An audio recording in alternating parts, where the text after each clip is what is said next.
Why aren't more Arab countries in the Middle East taking in Palestinian refugees? The onset of a renewed war between Israel and Hamas has led to fears that millions of Palestinian people living in the Gaza Strip may be forced to become refugees. But despite the fact that Gaza shares a border with Egypt, the Egyptian government almost immediately ruled out any possibility of accepting Palestinian refugees. In fact, Egypt is currently constructing an even larger border wall with Gaza than the one it currently has in place. Now, many outside observers have asked why Egypt, a majority Arab and Islamic nation, would turn away the Palestinian people. And of course, many have pointed out that it may serve the political interests of many Arab nations to refuse to accept Palestinian refugees because it allows them to then blame Israel for any sort of humanitarian crisis that unfolds. But the thing is, historically, many Arab nations have accepted Palestinian refugees, and that may be why Egypt doesn't want to now.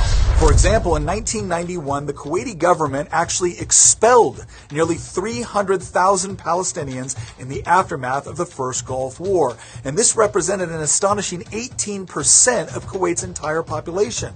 So what was the reason? Well, the Palestinian Liberation Organization had actually supported Saddam Hussein's invasion of Kuwait a year earlier. And this support only grew after Iraq began attacking Israel with rockets throughout the war. After Kuwait's liberation, the government considered much of the Palestinian community to be complicit in the Iraqi occupation of their country. And in response, nearly all Palestinians were deported in just a few months. And this wasn't the first time something like this had happened. Decades earlier, the Palestinian groups operating in Jordan had come to openly call for the overthrow of Jordan's monarchy in the aftermath of the Six-Day War.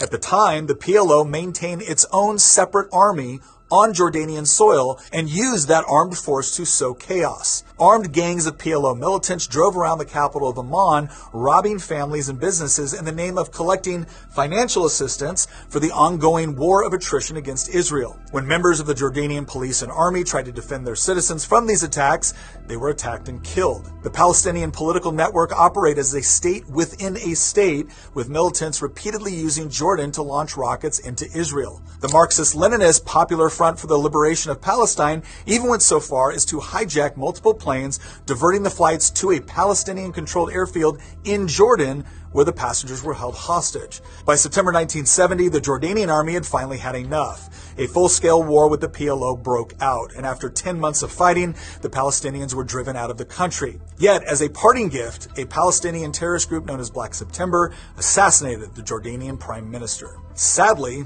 the story doesn't end there, because the PLO then moved into Lebanon, where they allied themselves with Marxist and socialist movements that were seeking to overthrow Lebanon's conservative Maronite Christian government. The presence of thousands of Palestinian militants flooding into the country completely destabilized Lebanon and plunged the entire nation into chaos. Less than 4 years after the PLO was expelled from Jordan, Lebanon found itself in the middle of one of the most bloody and chaotic civil wars in Middle Eastern history, from which it has never fully recovered. In short, Palestinian organizations have not just attacked Israel. They have sowed unrest in many of the neighboring Arab and Muslim countries as well, and this has led those governments to the conclusion that allowing for mass immigration or even just refugee camp resettlement within their borders would lead to domestic unrest for their own countries. And this, of course, only exacerbates the humanitarian crisis for those Palestinian non-combatants caught in the middle. The problem is, as long as terrorist organizations like Hamas and others